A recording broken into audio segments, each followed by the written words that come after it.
So it is so easy to scale your business if you're doing the right things. In the last couple of days, my friends, we've been talking about structures and trust in companies. And in today's video, I'm going to share with you how best you can actually just scale your business from literally zero to hero, irrespective of where you're coming from. I've been seeing this in my circles here at the TJ Tribe, and this is not a concept that we started off here, but we have just coined it because I went out there, investigated as I was starting up in business, and I realized that this is where our biggest problem lies as people, young people coming up into business. So in today's video, you are going to be, by the end of this video, my friends, I'm going to make sure that you will be able to know the number one secret that can get you in scaling your business. And my friend, that all starts from the foundation.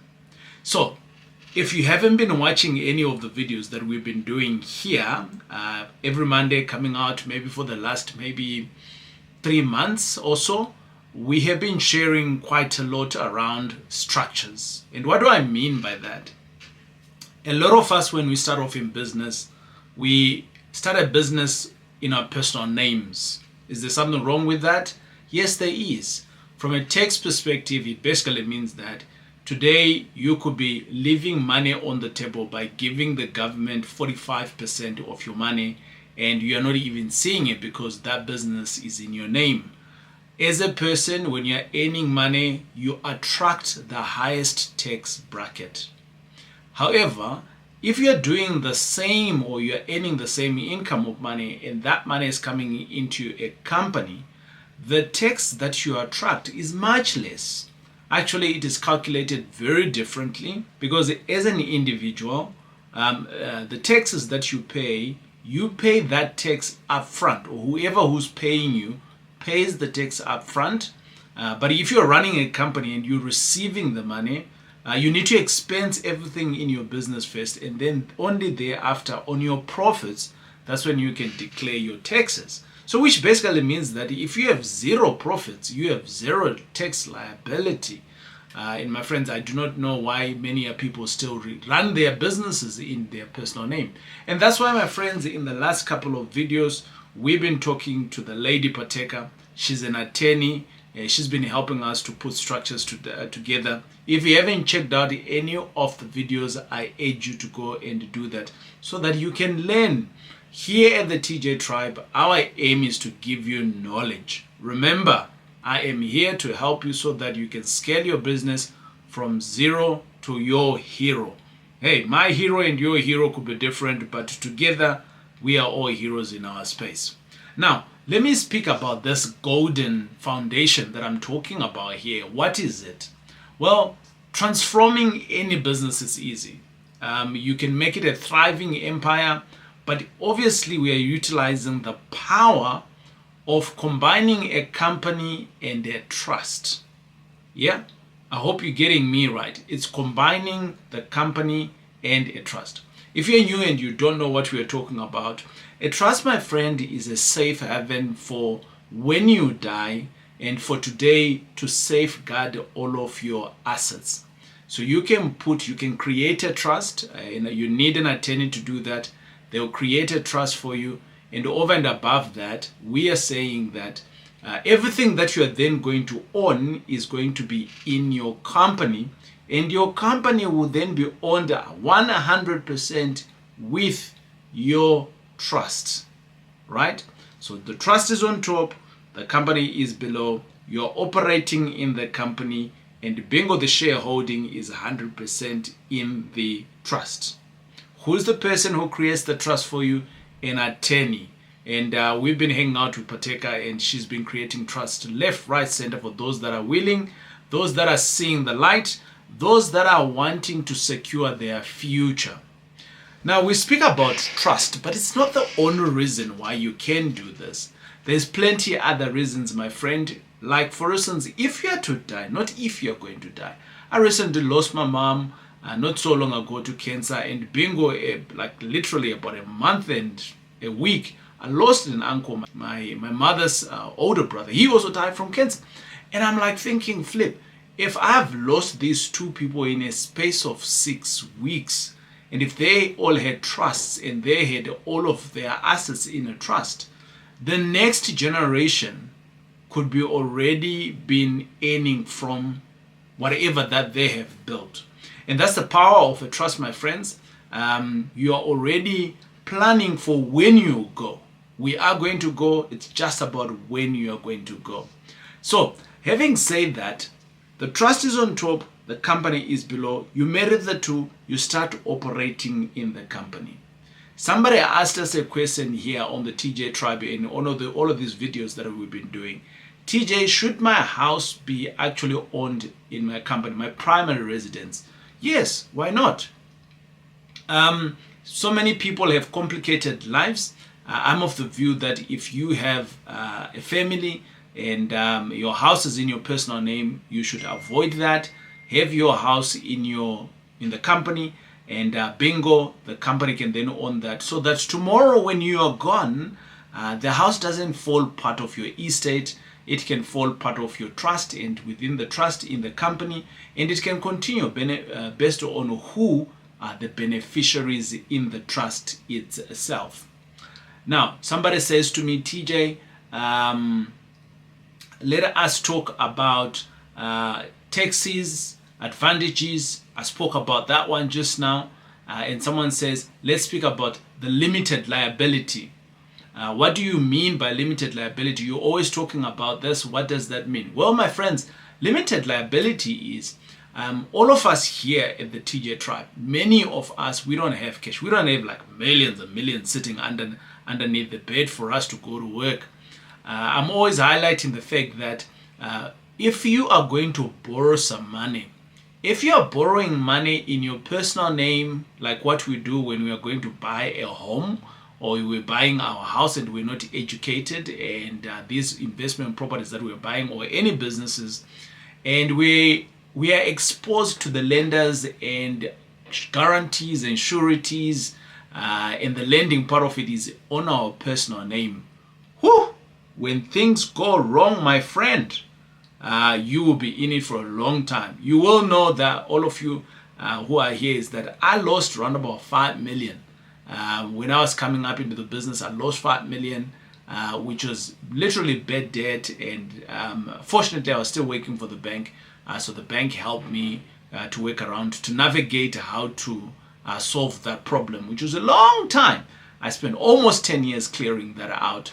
But the bottom line is that if you have a company and a trust, you have what we call limited liability on this. Now, remember, the company is its own entity, and remember now the trust, this is where you have actually put in the safe haven of the company itself. So for this reason, my friends, if you are going to borrow, there is now a liability in your personal name, but it's now limited because you're not the borrower. The borrower is now the company. The company is the one that's borrowing. Because remember, you and the company are two separate people, two separate individuals. The bank sees you as separate individuals. The taxman sees you as separate individuals. So for this reason, my friends, you're going to have what we call limited liability, and which basically means that if you were borrowing money in your personal capacity, you are fully exposed to the lender, to the lending, and to the guarantees and the sureties thereof. However, if you're borrowing in a company via a trust, you have a limited liability, which basically means that your liability now could be maybe at surety level, but you're not the borrower. The borrower is the company. And if things really, really go wrong, there is many strategies that can be deployed to remove you from this process. And I think that's where a lot of us miss that. So if your business is struggling today, you can turn it around and you can scale it. And remember, we're talking here on strategies of scaling your business from zero to hero using the structure of a company and a trust. We're just trying to see, why would you want to have a trust? Why would you want to have a company? Why would you want to spend all this money on putting up your structures, trusts, and companies? And this is what we're exploring today, and answering some of your questions that you guys have sent through to me. Well, TJ, someone is asking the question here. TJ, explore the benefits of setting up a company. I think we've covered that enough. Explore as well the limited liability. We spoke about that. And the estate planning, TJ, what is estate planning? Estate planning, I think I touched on it just a little bit. And basically, this is when you and I are going to go and see Jesus at some point. Hopefully, you are.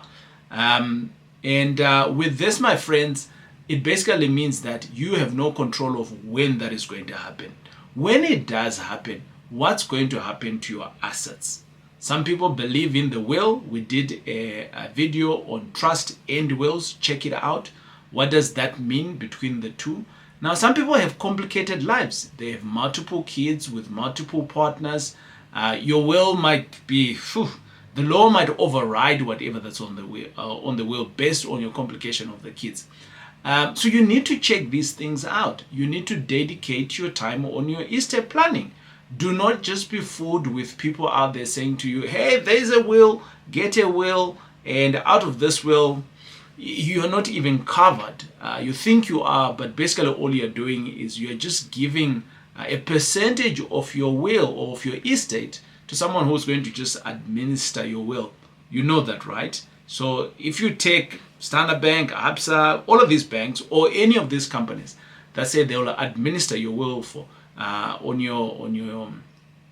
on the day that you go. Basically, what they're just saying is that they're going to be taking an X percentage. I think it's about up to 5%, if I'm not mistaken. Those of you who are close to that, you can let us know for closing off estates and so on. These curators, administrators, how much do they charge? Maybe you've gone through that process of late.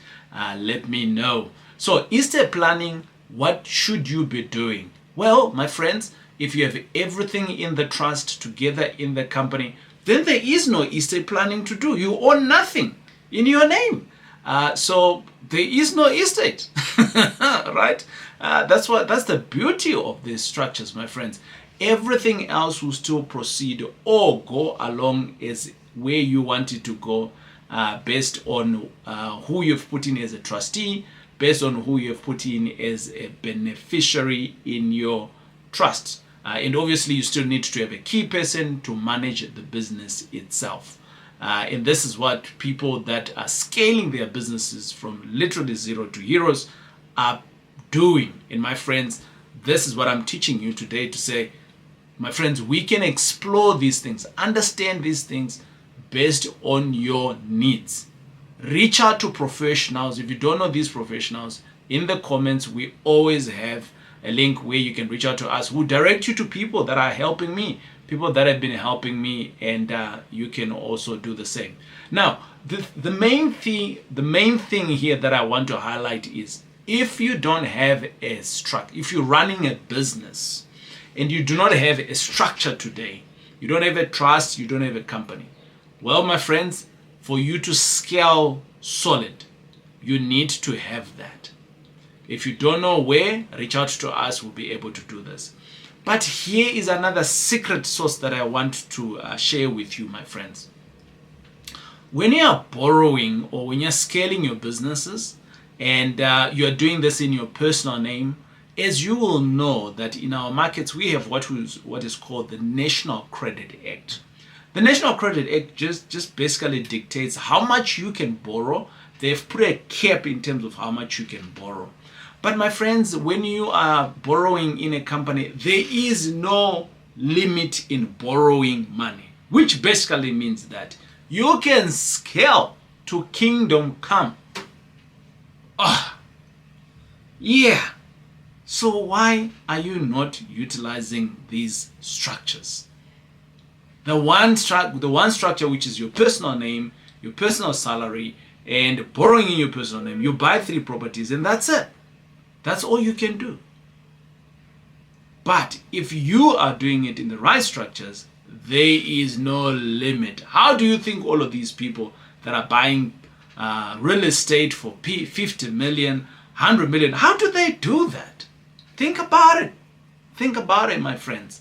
Now, to sum it up, my friends, all I'm asking of you is that consider the foundation of scaling. What is the foundation of scaling? Setting up your structure correctly. Have a solid foundation for your scaling of your business whilst you are protecting your assets. Right? That's all I'm saying here. And my friends, don't forget to watch out any other videos that we do have here on the TJ Tribe, giving you tips on the business for your growth and your success. And if you do have any other comments, let me know in the comments about this particular topic. But I'm hoping that I've helped you, I've nudged you in the right direction. It is I, your boy TJ. We will see you on the next video.